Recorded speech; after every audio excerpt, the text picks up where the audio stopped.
Boa noite, família IPG2. Boa noite. Graça e paz do Senhor Jesus sejam sempre abundantes sobre a nossa vida. Que privilégio que nós temos, que Deus nos dá, voltar a esta casa de oração para cultuá-lo. De manhã estivemos aqui, foi extraordinário. Pela manhã, a oportunidade de adorar, de participar da ceia do Senhor, foi muito especial para a nossa vida. Os presbíteros da nossa igreja, eles, o mês passado, tiveram uma semana de oração. Começando na segunda até a sexta-feira. Amanhã vai iniciar uma segunda etapa desse momento de oração. Os presbíteros estarão liderando esses momentos de oração. Então, de segunda a sexta, do dia 20 ao dia 24, de 6 às 7 da manhã. Geralmente a oração que nós temos aqui, enquanto do calendário das nossas atividades eclesiásticas semanais, acontece na terça, um pouquinho mais tarde, de 7 às 8. Mas nessas semanas em que os nossos presbíteros estão assumindo a liderança para participar, para estar presente, será de 6 às 7. Então a oportunidade para você vir, invocar o nome do Senhor, colocar a sua gratidão diante de Deus, orar juntamente com os pastores da igreja, por você, pela família, pela igreja e pela nossa pátria, orar pelo nosso país. Nós precisamos, diante de todo o pacote da oportunidade que nós temos de interceder, orar por esses motivos. E eu compartilho 2 motivos. Um pela transição do reverendo Danilo. Eu não sei se você tem orado por esse motivo, eu creio que sim. Mas eu quero lhe encorajar, porque embora ele está voltando para a terra dele, para o Brasil, mas são vários anos no Chile. Então todo retorno, toda adaptação, tudo isso requer uma boa dose de equilíbrio emocional por parte da família, dos filhos. Toda a transição tem um impacto emocional. Então ore por ele, ore pela família dele, para que a chegada dele, a aculturação dele aqui na cidade de Brasília seja uma bênção. Também por nós. Essa semana, na quarta-feira, eu e Patrícia iremos à Vitória. Vamos ficar lá do dia 22, se Deus permitir, até o dia 30, com a igreja, com os irmãos da Igreja da Glória, algumas reuniões já agendadas com as lideranças. E embora nós estejamos, com a graça de Deus, voltando em dezembro para nosso estado, também requer uma boa dose emocional de adaptação. Você está voltando para o seu estado, para a sua cidade, etc. e tal, mas é sempre algo novo. É sempre algo novo, o contexto, o campo é novo. E essas coisas todas trazem um desafio muito grande. Então, ore pelo Danilo, pela família Danilo, ore pela nossa família, pela nossa ida lá durante essa semana, para que seja um tempo proveitoso para a igreja e para todos nós também lá na cidade de Vitória e de modo particular na cidade de Vila Velha. Nessa noite eu quero compartilhar com vocês alguns versículos do Salmo 116. Esse salmo ele é mais conhecido por conta do versículo 12, né? Por conta do versículo 12. Geralmente as pessoas se lembram muito do versículo 12, que darei ao Senhor por todos os seus benefícios para comigo. Geralmente você escuta a leitura desse texto por ocasião de aniversário, ocasião de comemoração, de gratidão, é feito menção desse texto. Mas nessa noite eu quero me concentrar do verso 1 ao verso 4. Mas antes, me deixe tecer alguns comentários sobre este salmo. Alguns acreditam que o Salmo 116, ele é de autoria de Davi. Alguns pensam que talvez tenha sido Davi que tenha escrito este salmo diante das suas muitas batalhas, especialmente naqueles momentos em que parecia que a morte conspirava contra ele e olhava nos seus olhos. Outros creem, entretanto, que este salmo é de autoria do rei Ezequias, talvez por conta da menção daquele momento que ele ficou enfermo e que o profeta disse que ele haveria de morrer, e em que ele vira para o lado da parede, na sua cama deitado, e implora o favor de Deus, e Deus lhe acrescenta mais 15 anos de vida.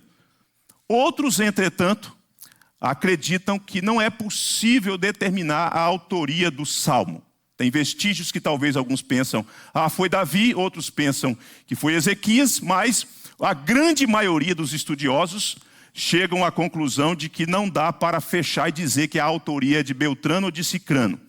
Agora, uma coisa nós podemos dizer com certeza, porque essas coisas se encontram no Salmo. Primeiro, o salmista amava o Senhor. Ele já começa fazendo uma declaração dizendo, amo o Senhor. Então aqui ele já faz uma declaração do seu amor, da afeição do seu coração para com o Senhor. Outra coisa também que nós podemos depreender do Salmo é que o salmista havia passado por uma situação muito difícil. Se você olha para o versículo 3, ele diz: laços de morte me cercaram e angústias do inferno se apoderaram de mim, caí em tribulação e tristeza. E uma coisa que nós podemos depreender do Salmo com certeza é que ele experimentou uma intervenção divina. Se você olha para o versículo 8, ele diz assim: pois livraste da morte a minha alma, das lágrimas os meus olhos, da queda os meus pés. Então essas verdades estão no Salmo. E uma coisa que a gente vê no coração dele é que depois de todo esse processo, ele tinha um coração grato. E um homem de coração grato é um homem que firma também decisões, que faz compromissos solenes com o Senhor, juntamente com o povo de Deus. E isso você vê também no final deste salmo. Mas hoje, olhando para esses 4 versículos, do versículo 1 ao versículo 4, nós queremos meditar com vocês, compartilhar com vocês sobre fazendo uma retrospectiva. Então vamos à leitura do texto que diz assim: amo o Senhor porque Ele ouve a minha voz e as minhas súplicas. Porque inclinou para mim os seus ouvidos, invocá-lo-ei enquanto eu viver. Laços de morte me cercaram e angústias do inferno se apoderaram de mim, caí em tribulação e tristeza. Então invoquei o nome do Senhor. Ó Senhor, livra-me a alma, diz a palavra de Deus. Fecha os teus olhos e vamos falar com o Senhor nosso Deus. Na oração nós encontramos paz, encontramos calma. Mas na oração também nós pedimos ao Senhor Deus por iluminação. Iluminação do nosso entendimento, para que o Senhor Deus guie o nosso pensamento, para que o Senhor Deus quebrante o nosso coração e prepare o nosso coração para que seja um terreno fértil para receber a divina e gloriosa semente do Evangelho do Senhor Jesus. Que o Senhor Deus tome este vaso de barro nas tuas mãos e manuseie conforme o teu querer para a glória do teu nome e edificação da tua igreja. E a noiva do Senhor Jesus aqui reunida, presente nessa noite, nossa oração é que o Senhor Deus venha embelezá-la com graça, com santidade, venha ornamentá-la para que ela, cada dia que se passe, ela esteja sendo preparada para o grande encontro com o Senhor Jesus. Enquanto isso, Senhor, continue levando-nos ao crescimento e ao conhecimento do Senhor Jesus.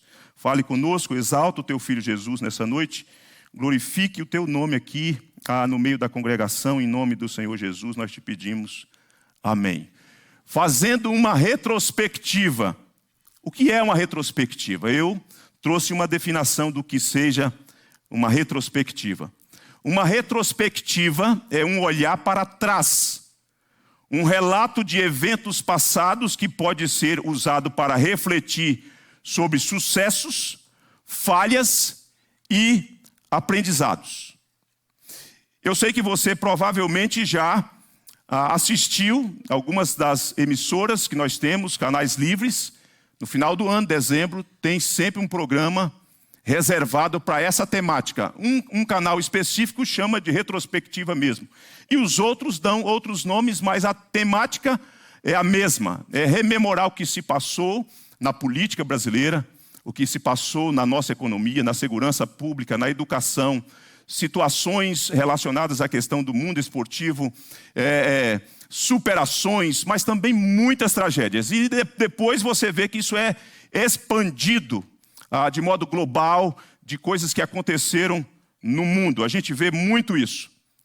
E aquelas situações relacionadas às superações, eu, por ser um homem emotivo, às vezes choro e Patrícia dá muita risada. Ela fica do lado olhando e de quando em quando ela dá uma espiada e nesses cantinhos de olhos apertados, ela olha e começa a dar risada, né? Ela faz isso tanto em cerimônia de casamento, né? Fica de longe, quando eu olho para ela, falo, mulher pecadora essa mulher, né? Que ela fica olhando e quando os nubentes entram, eu começo a chorar e ela fala, você tem que levar um lenço. Então, nessas ocasiões, eu acabo chorando por situações que vejo, de situações que aconteceram. E uma que marcou, das muitas, né? Uma que me marcou, que tem a ver com ousadia, com coragem, foi de um avô cujo neto foi capturado, digamos assim, por uma sucuri. Imagina aquele monstro, é um monstro aquele bicho.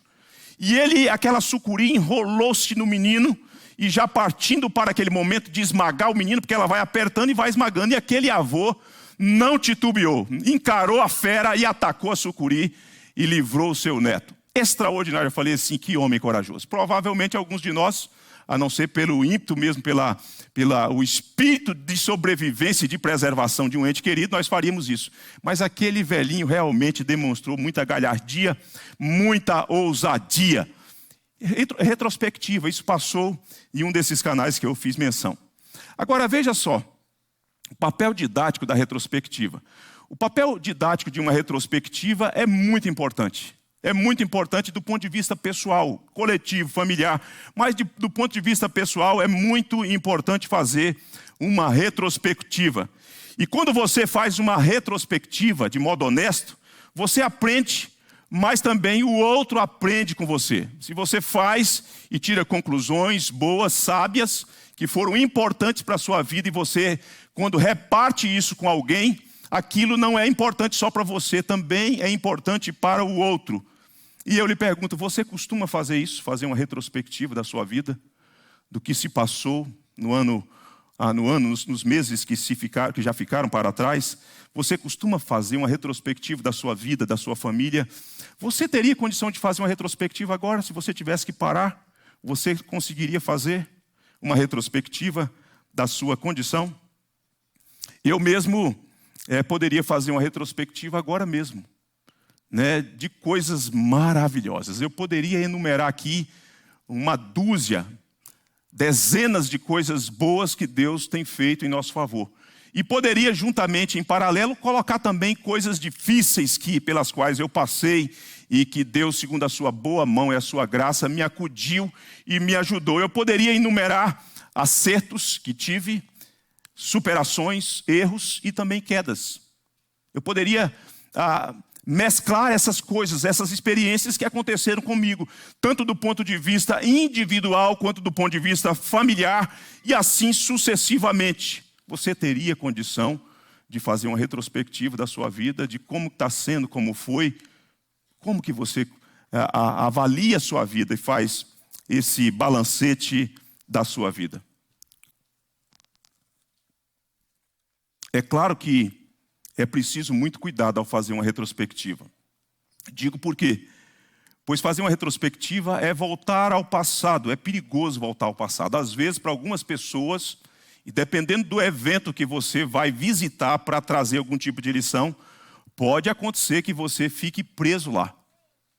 Porque fazer retrospectiva, já que é rememorar o passado, automaticamente quando você faz essa viagem, pode acontecer que você caia numa armadilha e em razão daquilo que aconteceu, aí eu penso mais do ponto de vista de coisas que não são tão boas, tão agradáveis, você fique preso lá, amarrado lá, emocionalmente lá, encurvado por conta disso. A retrospectiva, ela pode, uma vez que você faz essa visita ao passado, deixá-lo cabisbaixo. Algumas pessoas, quando se lembram de coisas do passado, elas ficam cabisbaixas, moídas, abatidas e assim por diante. E quando você visita, então, o passado e você acaba se atendo a algum tipo de derrota, frustração, sonhos destruídos, então tudo pode acabar mal, porque isso pode gerar uma nostalgia amarga que vai deprimindo você e matando você. Agora veja só, a retrospectiva do salmista, ela não tem esse cunho de deixá-lo amarrado ao passado. Ele extraiu lições para a sua própria vida, e quando ele reparte essas preciosas lições com a congregação, com o seu povo, com o qual ele adorava, ele acaba instruindo e estimulando essas pessoas. O salmista faz uma retrospectiva, a qual é bastante instrutiva. Se você olhar para esses versos que nós lemos, você vai perceber o quão instrutivos são estes versículos que nós encontramos aqui. A retrospectiva do salmista não é um olhar no passado que versa sobre a derrota. Ele faz menção da sua situação, de como as circunstâncias eram embaraçosas e aparentemente isso ia culminar com a sua morte. Aparentemente era uma situação sem saída, mas ele também mostra na retrospectiva que ele pôde contar com o favor de Deus. Ele pôde gritar ao Senhor Deus, clamar ao Senhor Deus, buscar o Senhor Deus e contar com a intervenção do Senhor Deus que o livrou da morte. Que o livrou da morte. Porque Deus ouviu o pedido do salmista e Deus o socorreu e Deus interveio na história dele, mudando todas as circunstâncias. 5 verdades nós vamos extrair aqui dessa retrospectiva do salmista. 5 verdades. A primeira, no versículo 3, uma retrospectiva da situação sem saída ou aparentemente sem saída. Laços de morte me cercaram, diz a palavra de Deus. A situação do salmista, se você olhar a linguagem, nós vamos nos ater a ela, era dramática. Seu quadro existencial era sombrio, ele chama de laços de morte. E se você olha um pouco mais, quando você olha para a expansão da linguagem que ele usa, que ele emprega para descrever o seu sofrimento, eu chamo a sua atenção. Veja só que ele usa no versículo 3, 3 expressões ou 4 expressões bem difíceis, que nós conhecemos um pouco. Laços de morte, angústias, tribulação e tristeza. Versículo de número 6, ele fala prostrado. Versículo 8, ele vai falar de lágrimas. Ele vai falar também de morte. Ele vai falar no versículo 10, ele vai falar sobre aflição. Estive sobremodo aflito. Ele vai falar no versículo 11 de perturbação. São conceitos que fazem parte do drama que as pessoas passam ao enfrentar algum tipo de sofrimento e afunilando o corredor da história e da existência quando isso está relacionado à morte. A enfermidade. A enfermidade. Alguma coisa desse tipo. De volta à linguagem. Laços de morte me cercaram. A figura que o salmista está usando aqui é uma alusão a um instrumento usado pelos caçadores. Era um tipo de rede que os caçadores usavam dentro de situações para espreitar a sua caça e abocanhar a sua caça. E quando a caça estava cercada por aquele instrumento que o caçador usava, o final daquele animal que estava sendo caçado, inevitavelmente, era a morte. Ele traz essa figura e compartilha com seus irmãos de como ele se sentiu, de como ele se encontrava, como que uma caça vulnerável, cercado, espreitado, como que alguém que está sendo encurralado por todos os lados, com a morte ou pela morte. A situação do salmista, quando ele apresenta essa linguagem, portanto, era aparentemente sem saída. Parece que não havia saída. E ele tinha essa consciência. Ele tinha consciência disso. Sua situação, irmãos, a situação do salmista era humanamente perdida aos olhos humanos. Irremediável. Um obstáculo intransponível. Não tem como vencer. Não tem como sair dessa situação.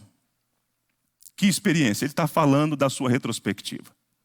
Meus irmãos, eu quero contar para vocês o que aconteceu comigo. Laços de morte me cercaram. Eu me vi encurralado. Eu olhei para a situação e parecia-me que a morte olhava em meus olhos e iria me abocanhar. Parece-me que havia chegado o meu fim. Laços de morte me cercaram. Queridos, às vezes, para alguns de nós, talvez nós tenhamos outras figuras de linguagem para a nossa realidade, especialmente para nós que somos homens do contexto urbano. Nós não, vocês, né, gente? Vocês que são pessoas urbanas. Eu vivo no contexto urbano, mas sou um caipira nato, né? Às vezes pode não ser com você mesmo. Mas de qualquer modo, às vezes é com alguém que você ama e parece que a morte vai espreitando com a sua carranca, com o seu jeito vil, amedrontador, e você começa a pensar, parece que é o fim, parece que é um corredor estreito que está afunilando, laços de morte me cercaram. Em segundo lugar, uma retrospectiva da situação angustiosa.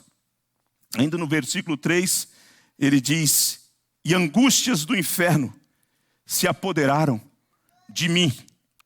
Veja só que a linguagem usada dramatiza ainda mais a situação pela qual o salmista estava falando.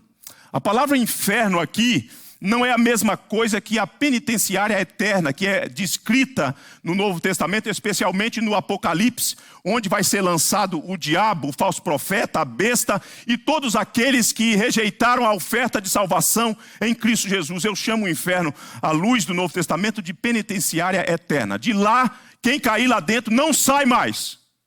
Mas não é essa linguagem inferno aqui, a palavra inferno aqui, não é para descrever essa linguagem do Novo Testamento. A palavra aqui no hebraico é Sheol, que traz também a alusão, que é alusiva ao sepulcro. Ao sepulcro. É como que você, às vezes, acompanhando, indo no culto fúnebre de amigo, de um irmão da igreja, e depois você acompanha o cortejo fúnebre, né? Aquela caminhada lenta, todo mundo cabisbaixo, não é não? A gente vai ali meio cabisbaixo ali, talvez até pensando, falando, meu Deus, e a minha senha? Qual o número da minha senha, hein? Será que está perto? Será que não tem como eu passar para o irmão do lado? Trocar de número com ele? Né? Não tem jeito, né, gente? A gente sabe que não tem jeito, não é verdade? Então, quando você aproxima ali, a família enlutada, mesmo a família cristã, as lágrimas rolando na face, né? O aperto no peito, a despedida chegou. É um momento bastante difícil. Então o salmista, quando ele faz essa descrição, né, e angústias do inferno, angústia da sepultura, de pensar no túmulo, de que é o fim mesmo, de que eu vou morrer mesmo, isso se apoderou de mim, tomou conta de mim, me oprimiu, foi o meu opressor circunstancial. E angústias do inferno se apoderaram de mim. Lembro-me que quando eu morei em Belo Horizonte, tinha uma espécie de psicoterapeuta que acontecia, acho que o momento do programa dele, na televisão, ao vivo, era por volta de 13 horas, não sei precisar, mas era por aí. Então eu chegava do seminário, a Patrícia já estava me esperando com as crianças para almoçarmos juntos, e aí às vezes eu ligava a televisão e estava lá esse terapeuta. E era ao vivo, então as pessoas ligavam para ele, falando dos seus dramas, dos seus medos, daquilo que estava acontecendo. E eu me lembro que uma ligação de uma mulher, tudo ao vivo acontecendo, e ele atendeu, e a mulher falou assim, falou o nome dele, que eu não me lembro agora, e falou assim, estou muito angustiada, não consigo dormir, tem um aperto no meu peito, um nó na garganta, estou muito angustiada. E depois que ela deu uma pausa, e ele falou, mas por que você está angustiada? E ela falou, porque eu tenho pensado muito na morte, E ele falou, mas você foi diagnosticada com alguma doença, alguma patologia grave? Ela, não, eu estou saudável, mas pensar na morte tem me deixado angustiada.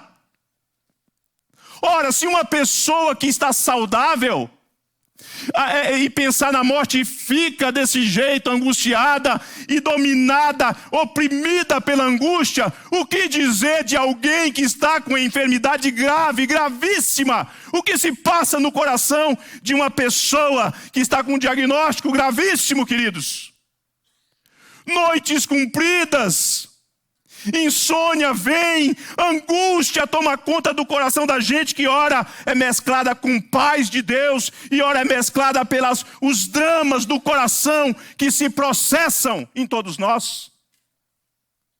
É verdade que de quando em quando a gente escuta um testemunho de alguém que se mostrou aguerrido, em paz, mas não tem problema se você oscila e diz, eu fui dominado por angústia, eu tive medo, porque Deus conhece a nossa estrutura. Não tem porquê censurar o irmão e falar assim: mas como pode você crente a vida toda, você que se gabava de ter lido a Bíblia não sei quantas vezes, uma dúzia de vezes, de ser um homem participante, uma mulher participante, e agora que a morte parece soprar, olhar nos seus olhos, você vem me dizer que está com angústia? Acontece, queridos. Se a gente amadurece um pouco mais, a gente vai vencendo isso um pouco mais, aprendendo a lidar com isso um pouco mais, mas às vezes acontece, e se acontecer, está tudo bem. Não tem que se sentir inferior, menos crente do que o outro. Porque se conversa sobre morte não é legal, não é verdade? Hein? Não é legal. Mas tem que falar sobre isso, né? Vai falar de morte na mesa, na hora do almoço. Você toma um pito de alguém.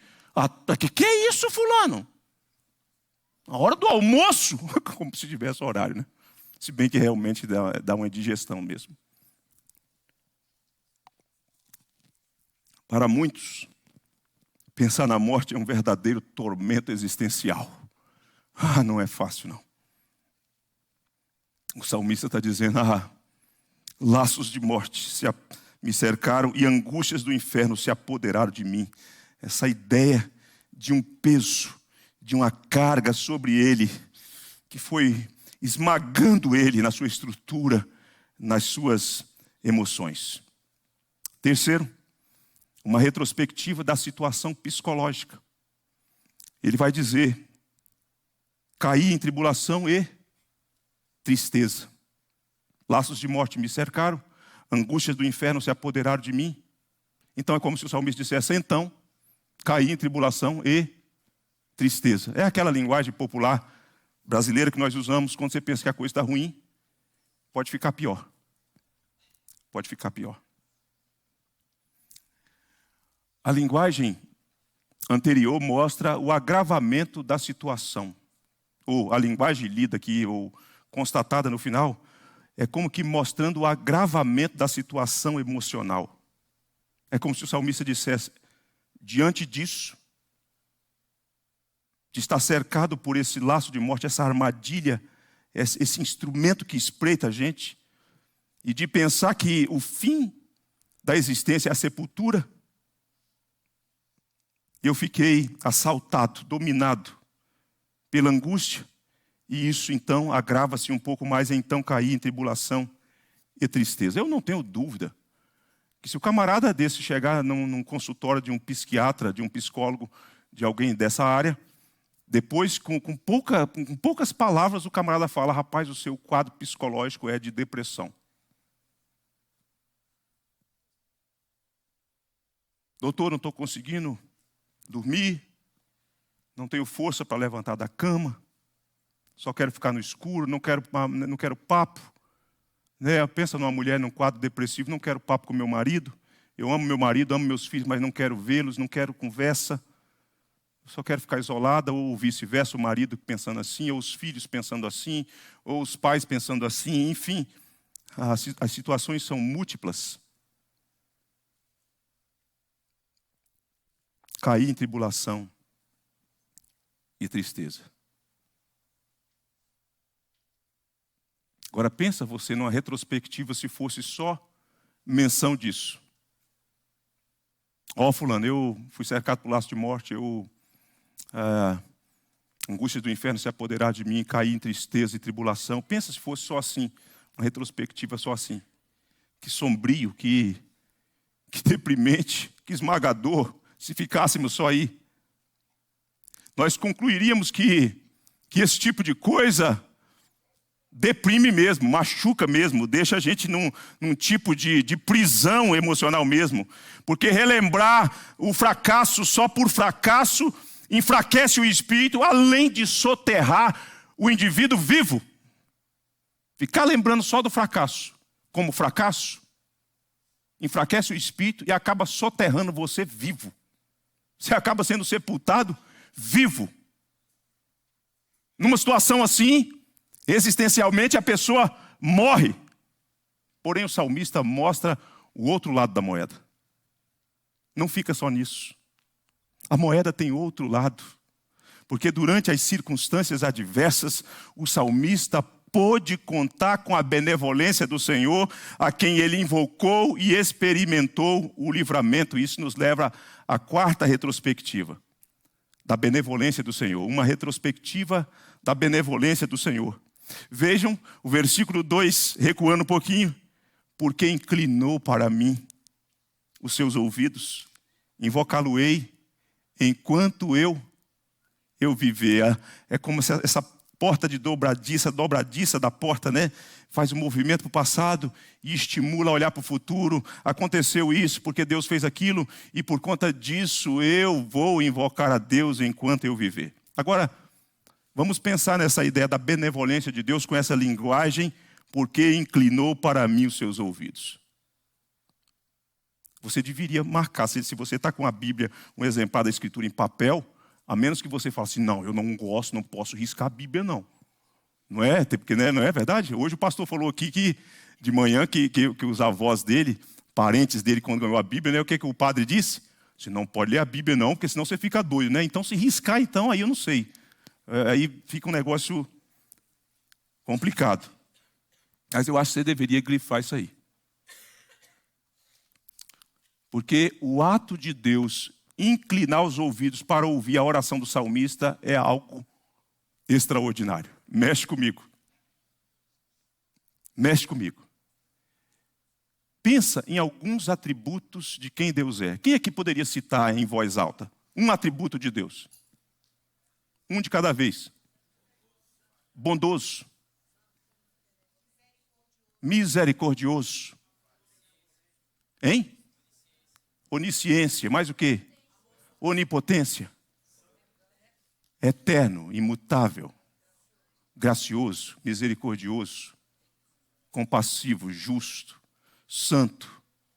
Majestoso. E aí você vai enumerando. Vai enumerando, vai enumerando, vai enumerando. Vai enumerando quem é a pessoa de Deus. Você acha que ele é importante? Hã? Você ficaria todo besta se o presidente da República... Foi mal. Esquece.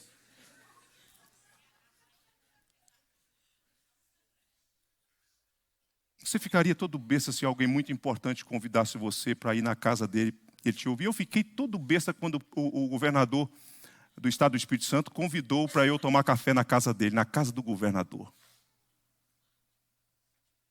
Eu comi bolinho de chuva lá na casa do governador. Né? Tinha lá uma vasilhinha de açúcar, daquele açúcar refinado, e você ainda passava o bolinho ali de chuva. Quase que eu liguei para os meus conterrâneos na roça e falei, vocês sabem onde eu fui hoje? Eu sou besta não, rapaz. Fui lá na casa do governador.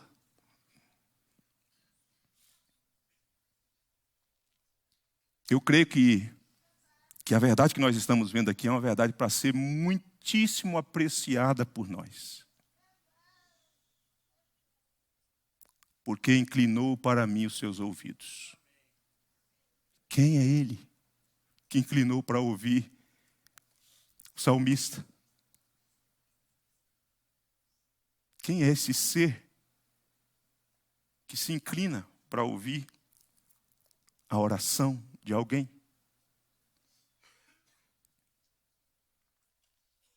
A nossa época, né, nossa geração, a vida do homem urbano, ela é marcada por um ativismo exacerbado, uma correria e uma agenda bastante congestionada que tem feito com que as pessoas não dispensem tempo umas às outras. É verdade? Você concorda comigo? As pessoas não têm tempo. Pelo menos é o que elas dizem, né? Tem tempo para muitas outras coisas, mas tempo para ouvir as pessoas. Ninguém tem tempo para dedicar um tempinho para o outro, para ouvir o outro. Tem vezes que as pessoas só querem um tempinho para ser ouvida. As pessoas só querem isso. Mas, uma agenda corrida, muitos compromissos, muito isso, muito aquilo outro. Né? Eu fico pensando nos nossos filhos, né? Os nossos filhos. Inglês, academia, balé, as meninas, é não sei o quê, é não sei o quê. E no final do dia o menino fala assim, e agora? Né? E o pai ainda tem mais alguma coisa no final da tarde, no início da noite, né? E tem um tantão de coisa. Aí o menino já cresce dentro de um formato, de uma geração, de um contexto social muito acelerado, muito acelerado. Automaticamente ele vai crescendo e ele ignora esse negócio de parar com alguém para ouvir alguém ou para ser ouvido por alguém, porque ele aprendeu que tempo é dinheiro, tempo é valioso, por isso e por aquilo outro, e ele não pode perder tempo. Não tenho tempo para perder, tempo é dinheiro. Não tem um negócio assim, o povo fala, tempo é dinheiro. Só que mesmo que nós saibamos que o outro tem passado por dramas terríveis, não temos nem paciência e nem tempo para ouvir. Você sabe que o outro precisa de um tempinho para ser ouvido.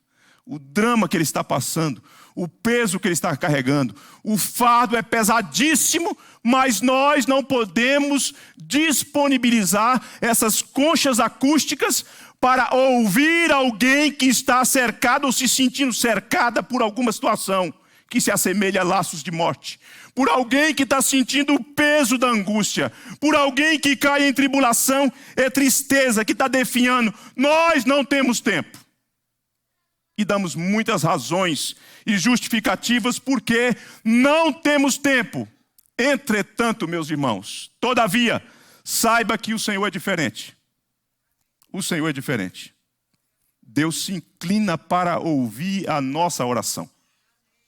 O ato de inclinar me traz a ideia de interesse, me traz a ideia de empatia, me traz a ideia de alguém que quer escutar o que você tem para dizer, para descortinar o seu coração e falar para ele. Para quem? Para aquele que é mais importante, para aquele que merece toda a nossa adoração. O Senhor Deus é o maior, interessado em ouvir o menor. É o grande interessado em ouvir o pequeno. É o todo-poderoso interessado em ouvir o fraco. É o santo e puro de olhos interessado em ouvir o pecador que somos nós. O salmista diz, porque se inclinou para mim os seus ouvidos. Em que contexto? Quando os laços de morte tinham cercado ele. Quando angústias do inferno estava sufocando e massacrando o salmista, quando ele tinha caído em tribulação e tristeza, é nessa experiência, nesse fluxo da história que ele tem a consciência, Deus se inclinou para mim quando eu estava naquela situação. Deus se inclinou para mim. Deus, meus irmãos, Deus criou uma linha exclusiva para ouvir você. E essa linha exclusiva é o Senhor Jesus, o mediador. Jesus é a linha exclusiva, aberta, disponibilizada para você em todo e qualquer tempo, em qualquer lugar que você estiver. Não importa, no seu trabalho, na sua casa, no seu banheiro.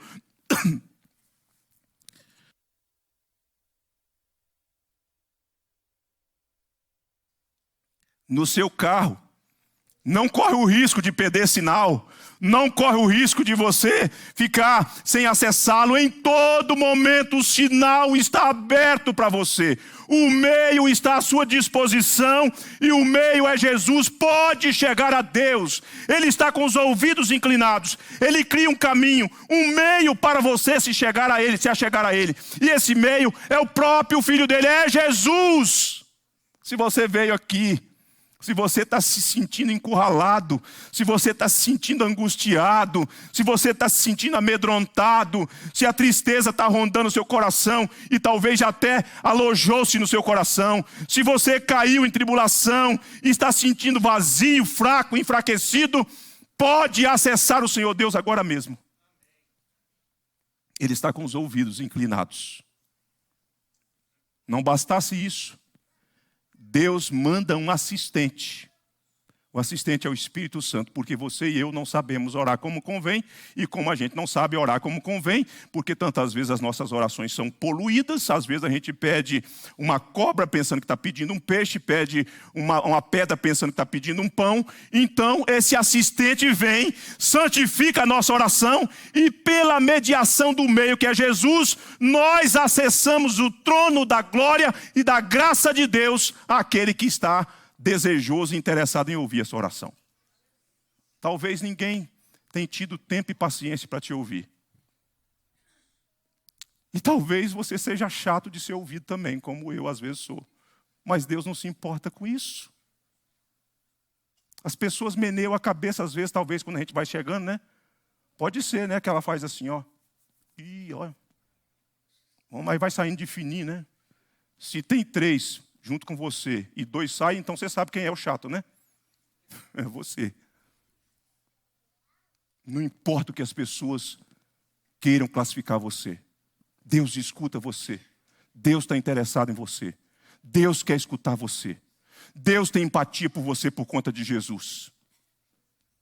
Isso é o que basta. Isso é o que basta.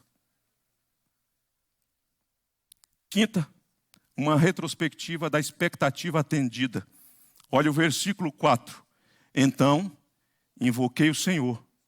Ó Senhor, livra minha alma. Você pode repetir esse texto? Está no telão aí, não precisa abrir sua Bíblia não. Repita esse texto aí.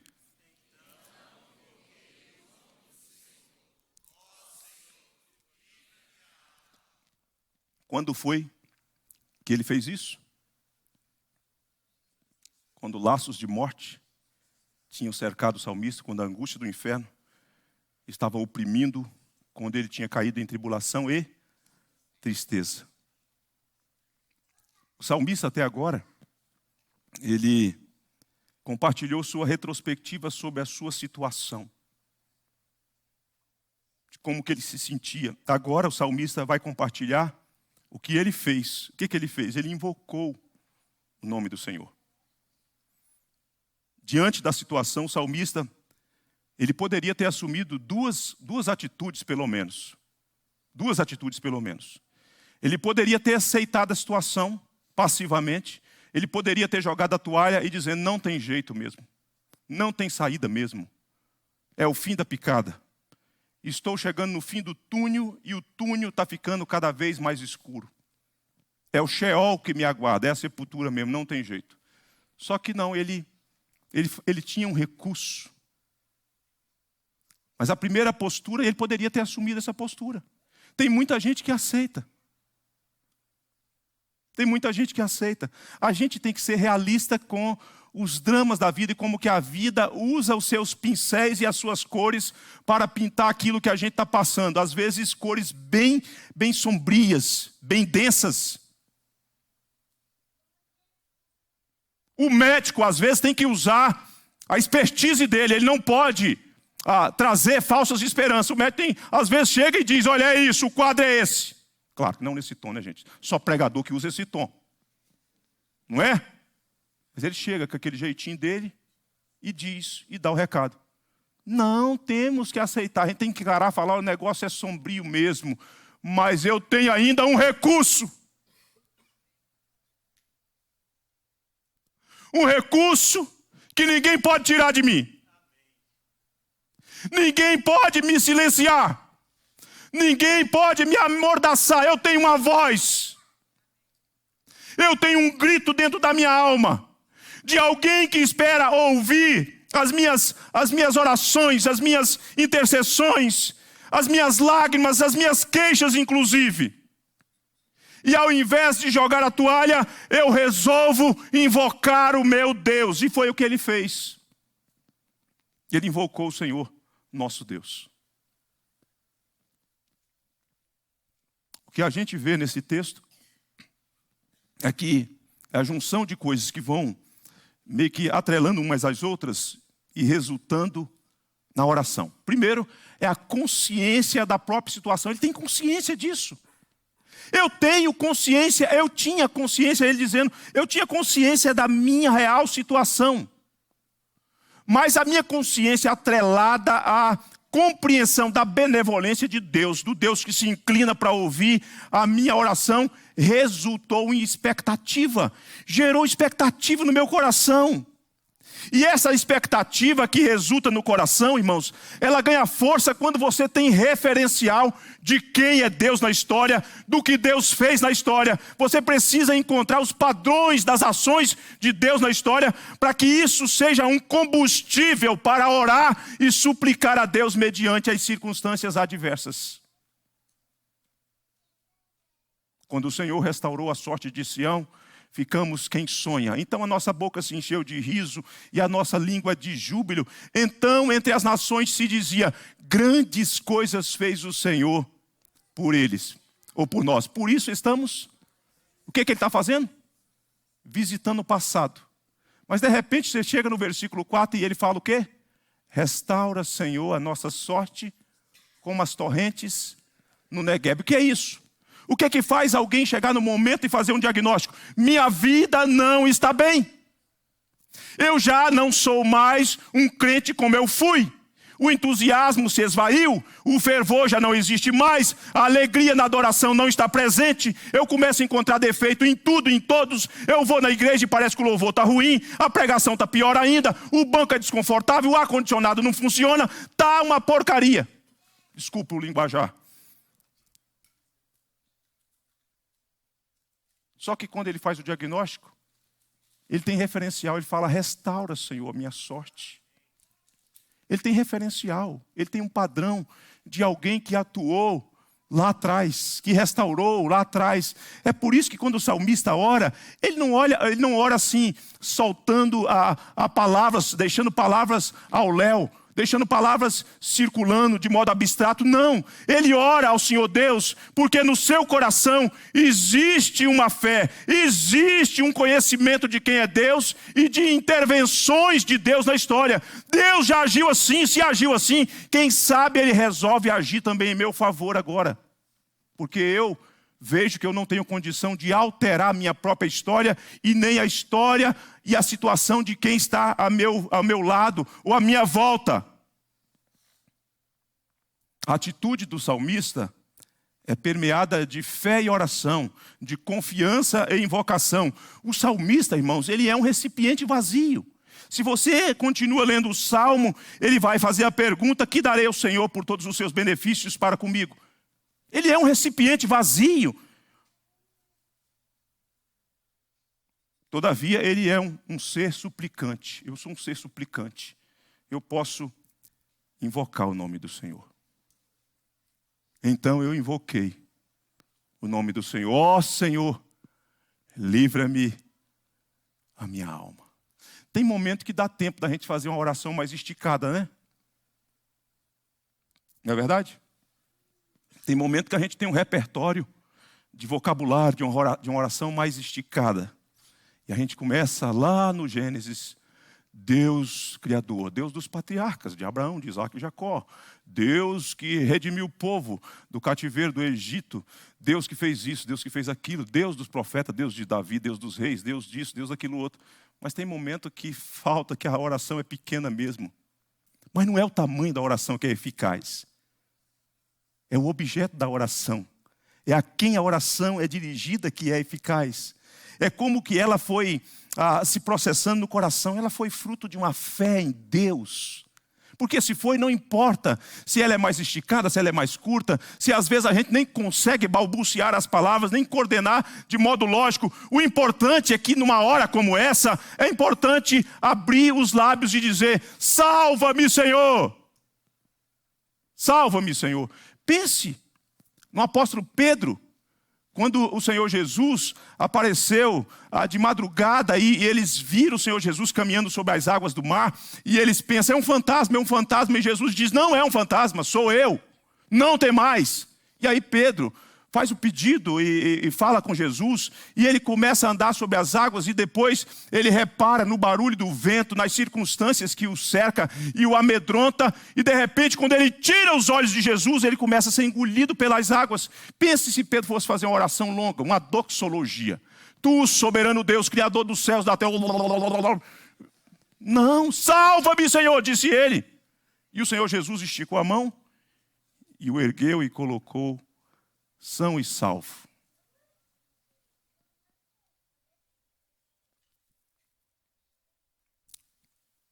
Vamos terminar.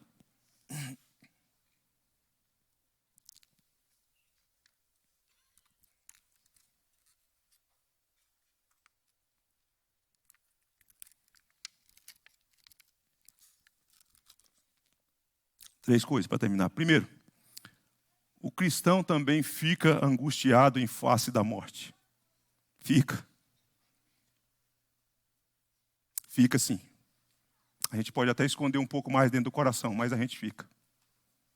Fica.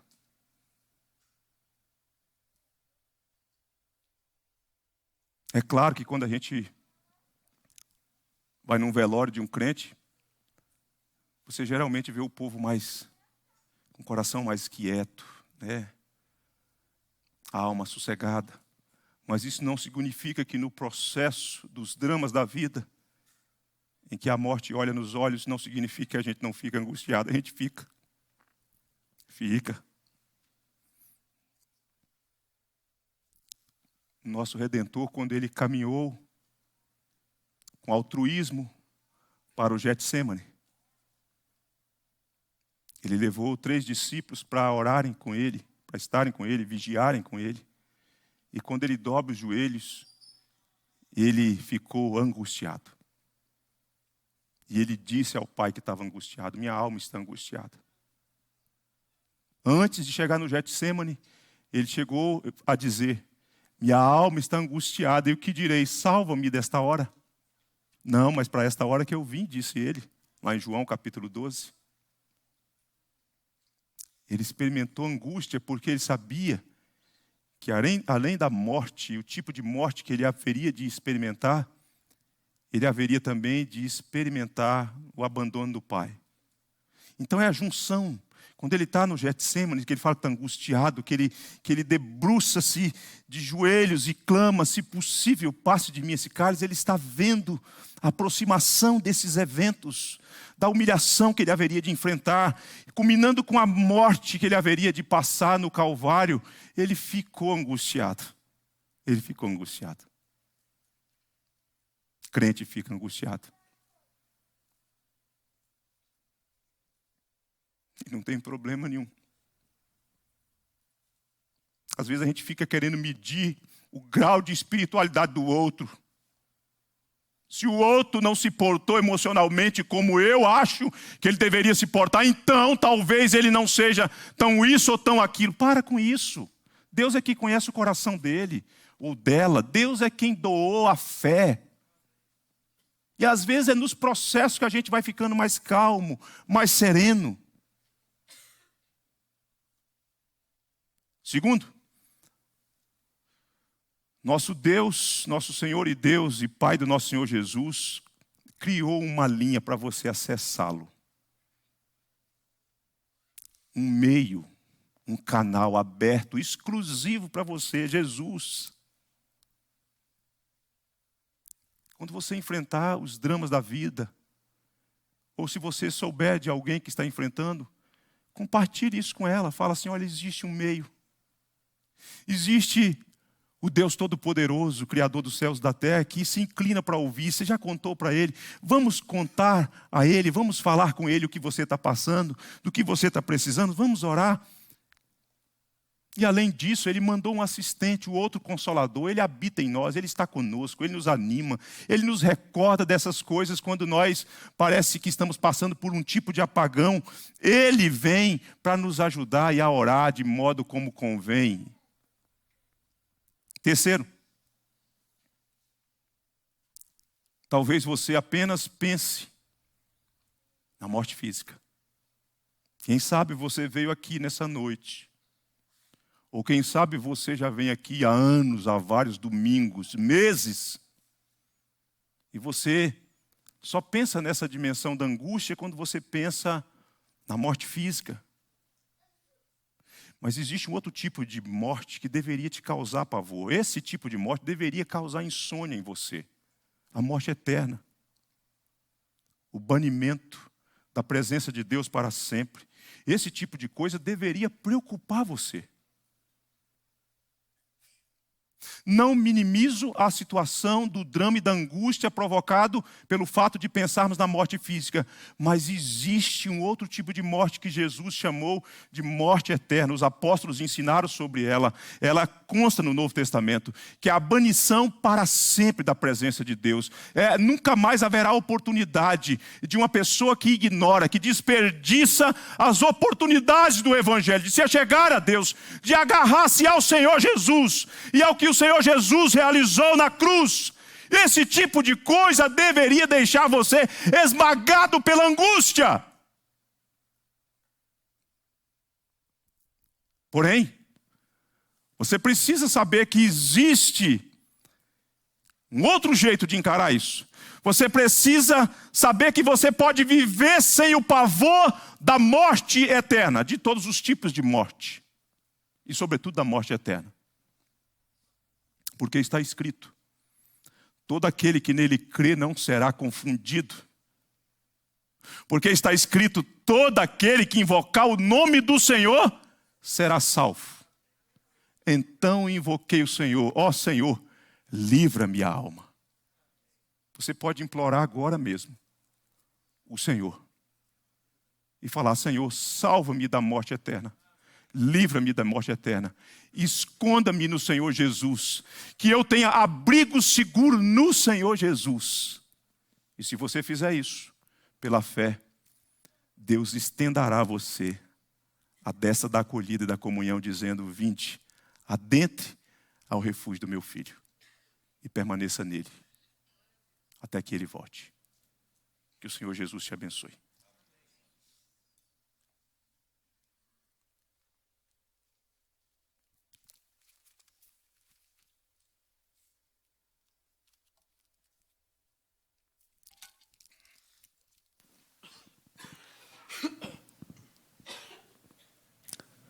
Se coloca de pé, querido.